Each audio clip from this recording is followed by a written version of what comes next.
She was called the Duchess who would not die. Her funeral was held centuries ago. Priests prayed, bells tolled, earth covered her coffin. The court whispered, "At last, she rests." But she did not rest. Every year on her birthday, her crypt is found leaking blood. Not dried blood, not old stains. Fresh, warm, red as if it had just left a living vein. The tomb was sealed. Guards were placed. Scholars opened it, expecting rot. But her body lay untouched. Skin pale, hair unspoiled, dress immaculate. And yet from her chest, a slow trickle of blood seeped, staining stone. Doctors cut samples. Priests performed exorcisms. Scientists returned with instruments. The result was always the same. No sign of decay, no explanation for the bleeding. Locals refused to enter the crypt. Nobles feared her name. The church declared it a curse, and still, each year the stone runs wet. What does it mean when the dead do not die? When flesh buried centuries ago still bleeds like the living? And more terrifying, what if she is not dead at all? The Duchess's name was Isolde of Greymark. Born in the late 1500s, she was the only daughter of a powerful noble family whose wealth stretched across valleys and ports. She was said to have been admired for her beauty, skin pale as ivory,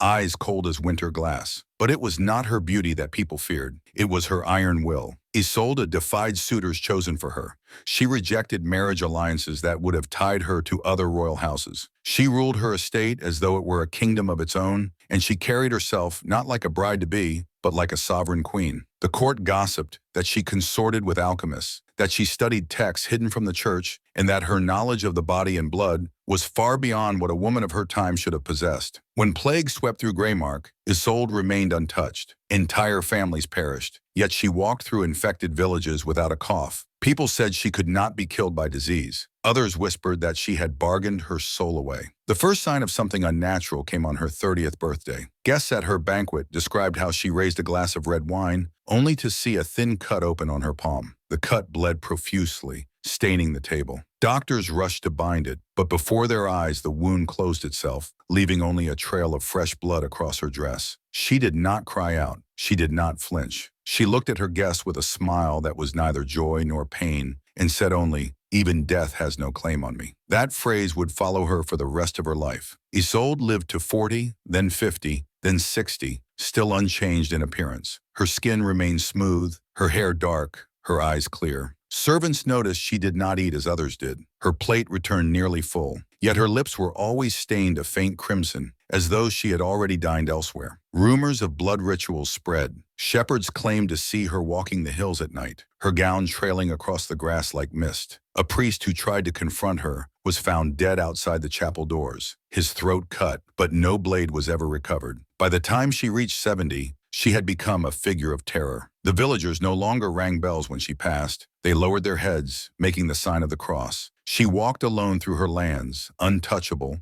unaged, and utterly feared. Her death, when it came, was as strange as her life. One morning she was found collapsed at her writing desk, her skin cold, her lips dry. Her physicians declared it natural. The bells tolled for her funeral. A grand procession carried her into the crypt beneath Greymark Abbey. She was sealed away in a marble coffin, layered with iron and blessed with holy water. The priest believed it was finished. But 1 year later, on the night of her birthday, the first drops of blood appeared at the stone seam. Witnesses swore it smelled fresh, metallic, unmistakable. The coffin was open. To the horror of all present, her body was immaculate. Not a trace of decay. Her chest carried a wound that no one had made, a small slit over her heart, bleeding slowly, steadily, like a vein that refused to close. The priests ordered exorcisms. They chanted, burned incense, and pressed relics against her skin. None of it stopped the bleeding. When the tomb was sealed again, the blood returned the following year. From then on, the crypt became a place of pilgrimage, not of devotion, but of fear. Every birthday, nobles and peasants alike gathered outside, waiting for the blood to flow. Some said it was a warning from God. Others claimed it was a sign she had cheated death and lingered in between. Even centuries later, the records are the same. The coffin remains sealed, yet the blood seeps through. Doctors from the 1800s tried to analyze samples, only to confirm what terrified them most. It was human blood, fresh, containing no signs of decomposition. Scientists of the modern age brought instruments to measure the stone, the temperature, the humidity. They found no logical cause. The phenomenon remains untouched by time. The villagers say it is her vengeance. That Isolde of Greymark, the Duchess who refused to die, still demands recognition. And once every year, Her blood reminds the world that she never left. The centuries following Isolde of Greymark's death were marked by obsession. No noble family in Europe ignored the tale, and no scholar who heard it could resist the lure of the impossible. A corpse that bled but never decayed. The church declared it an abomination. Bishops insisted it was the devil's mark, a punishment for her defiance. But while they condemned it publicly, secretly they sent their most trusted clerics to witness the bleeding. These men wrote reports, meticulous, fearful, and filled with contradictions. One described the blood as warm to the touch, as though flowing from living flesh. Another claimed it thickened into clots before vanishing by morning, leaving the stone clean. And another dared to suggest what no priest should have spoken, that perhaps the Duchess was not entirely dead. In the 1700s, alchemists were drawn to the crypt like moths to flame. They believed her blood contained the philosopher's stone, the essence of eternal life. Smugglers bribed guards to collect samples. Merchants whispered of vials sold for fortunes in hidden markets. One nobleman, Count Albrecht of Westphalen, was said to have drunk a draught of it. Within days, his skin grew pallid, his eyes ringed with crimson, and he was found wandering the countryside at night, raving of voices calling from beneath the stone. He vanished soon after, and his castle was abandoned. In the 1800s, science replaced superstition, but the Duchess defied both. Physicians cut into the coffin under controlled study. They expected to find embalming oils, resins, or hidden mechanisms. They found none. The wound in her chest, small, precise over the heart, was not stitched, not cauterized, not inflicted by any tool they recognized. It looked instead like a wound that wanted to stay open, as if her own body conspired to bleed. Samples of her tissue revealed no bacteria, no decay, no sign of time's work. It was as though she were frozen at the moment of death, yet still reacting like the living. One doctor, Dr. Heinrich Kranz, published his findings in 1842. He called it a paradox of life and death, an organism that abides in the threshold. The paper was denounced as blasphemy. Kranz lost his license. Within months, he was found dead in his study, his journals soaked in blood that did not belong to him. Some claimed it was his own. Others whispered it came from the Duchess herself, as if she had reached across distance to silence him. By the 20th century, the crypt became less a site of religion and more one of dread tourism. Travelers came to Greymark Abbey, hoping to glimpse the bleeding stone. Some fainted at the sight. Others claimed to hear whispers echoing through the crypt, voices murmuring in languages no one could identify. Priests still held annual masses on her birthday, chanting through the night while crimson drops emerged on the coffin's seam. But modern attempts to explain the mystery failed.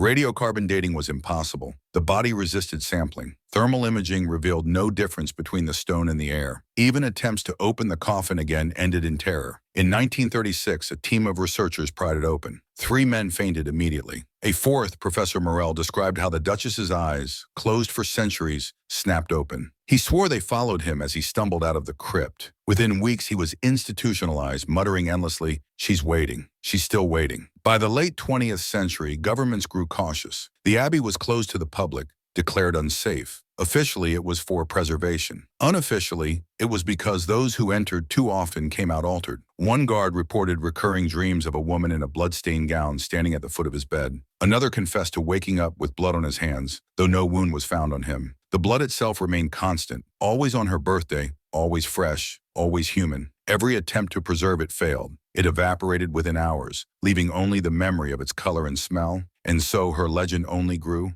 To the devout, she was a cursed sinner chained to the earth by God's wrath. To seekers of immortality, she was proof of forbidden knowledge. To scientists, she was an unsolved equation, an organism that contradicted every natural law. Yet behind all the theories, one truth remained unshakable. No one could explain why she bled, and worse, no one could explain what she wanted, because each witness, across centuries, repeated the same detail, whether in confession, in journals, or in dying words. When they approached her body, when they dared to look closely at her pale, flawless face, they swore her lips curved into a faint smile, not the smile of peace, not the smile of rest, the smile of someone waiting to be answered. And every year, as the blood seeps anew, the question returns, what if Isolde of Greymark is not bleeding for herself, but for us? The story of Isolde of Greymark did not remain sealed in the crypt. Her legend spread like a sickness, infecting the minds of those who sought her, those who feared her, and those who claimed to be chosen by her. By the late 1800s, entire societies formed around her mystery. Some were scholarly circles, men of letters who met in candlelit rooms to study fragments of reports about the Duchess's bleeding corpse. But others were darker. In Paris, an underground cult called La Fraternité du Sang swore their loyalty to her. They claimed the Duchess was not cursed but ascended, that her body was a vessel of eternity, and her blood,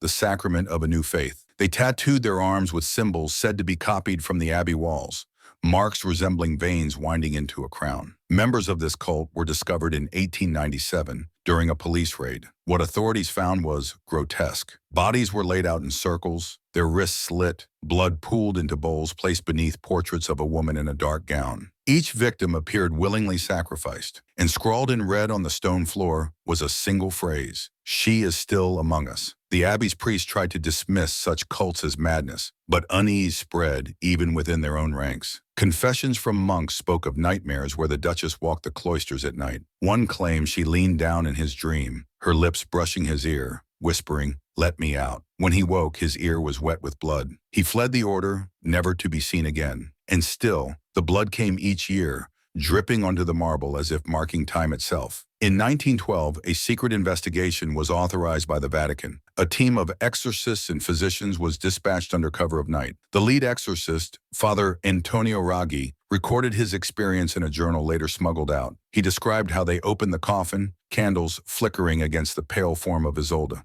He placed a crucifix on her chest, and at once her wound gushed violently, soaking his hands. He cried prayers until his voice broke, but the bleeding only grew stronger, splattering the walls as if the body resisted the cross. The men fled in terror, sealing the coffin hastily. Days later, Father Raggi vanished. His journal was the only thing left behind, its final line written in a trembling hand. Her eyes were open. The deeper the world tried to bury her, the more her presence spread. In the 1930s, stories circulated of travelers who claimed to meet her far from Greymark. A woman in a black gown boarding a train, her face hidden beneath a veil, leaving behind droplets of blood on the floor. A figure standing at the edge of a battlefield, watching silently as soldiers bled into the mud. Always when someone approached, she vanished. Always the only proof left was a red smear where she had stood. And then came the war. In 1944, Allied soldiers occupying parts of Europe reported finding Greymark Abbey abandoned. Local villagers warned them not to enter, but soldiers, curious and reckless, forced open the crypt. The report, buried in military archives, later surfaced through whispers. Half the squad never returned. Those who did were incoherent, their uniforms stained red. One soldier scrawled onto a wall with his own blood before dying, "She walks." Even in the modern era, science could not silence her. In 1971, a group of researchers funded by a European university tried to capture the annual bleeding on film.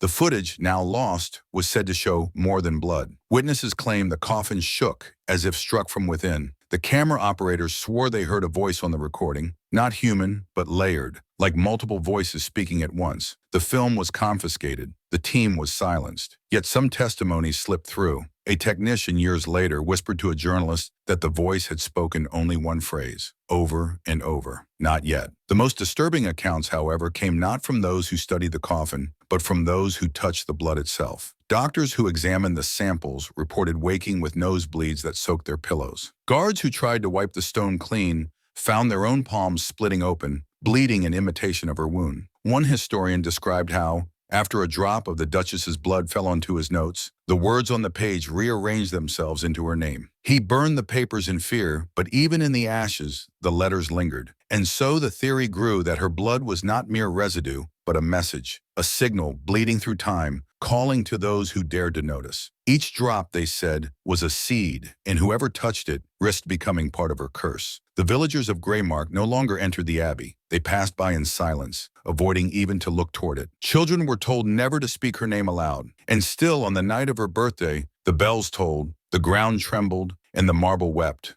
By the end of the 20th century, investigators no longer debated what the Duchess was. They debated what she wanted. Some believed she sought release, a final death denied her. Others believed she hungered for recognition, feeding on fear. And the most sinister theory of all suggested she was waiting for the day her blood would no longer be contained by stone. For centuries, the abbey has been her prison, but every drop, every whisper, every sighting in far-off places suggests one chilling truth. The Duchess of Greymark is not bound to her coffin. Her blood travels. Her presence lingers. And perhaps one day her body will not be found lying still in the crypt, but walking free among us once again. And if that day comes, what force on earth could stop a woman who has already refused to die? By the dawn of the 21st century, the story of Isolde of Greymark should have been just another medieval legend, dusty, exaggerated, dismissed by historians as folklore. And yet her bleeding coffin continued to defy the passage of time. The abbey itself, now crumbling, was declared unsafe for visitors. Official tours ended. The government installed iron gates across the entrance. But barriers never stopped curiosity.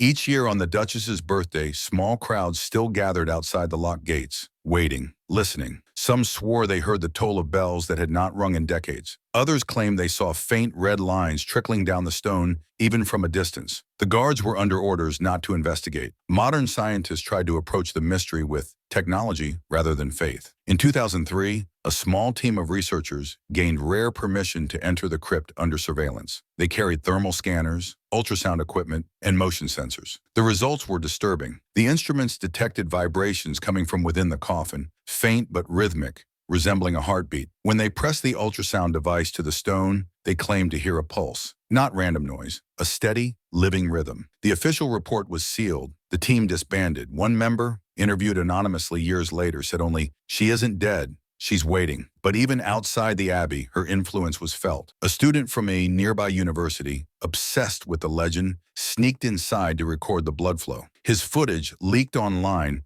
showed not only the bleeding seam, but his own terrified face as droplets fell onto his hand. Within days, he was hospitalized, suffering unexplained hemorrhages from his eyes and ears. He survived, but he never spoke again. The local villagers have adapted to her presence with fearful rituals. On her birthday, they light no candles, cook no meals, speak no loud words. Doors are locked, windows shuttered. Children are told to stay in bed and not to look outside, no matter what they hear.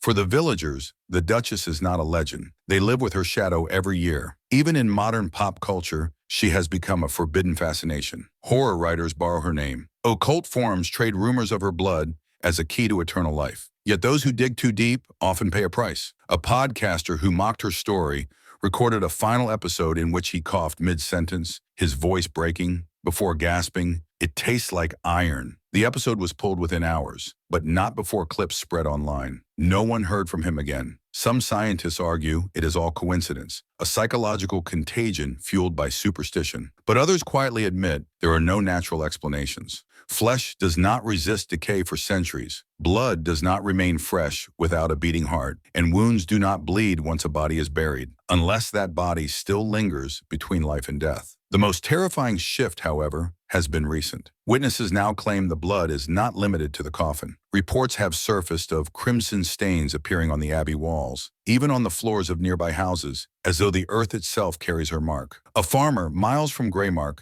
found blood dripping from the beams of his barn on the night of her birthday. His cattle panicked, refusing to enter again. The stains never faded. This escalation has led to a chilling theory. The coffin is no longer enough to contain her. The blood is spreading outward, inch by inch, year by year. The abbey may be only the center of something larger, a growing web of influence reaching beyond stone and soil. For centuries, people have asked why the Duchess bleeds. But now a darker question emerges. If the blood is a message, what happens when it finally reaches us all? Legends are supposed to fade. They survive in dusty manuscripts, in half-forgotten songs, in footnotes of history books. But the Duchess of Greymark refuses to fade. Each generation records the same phenomenon.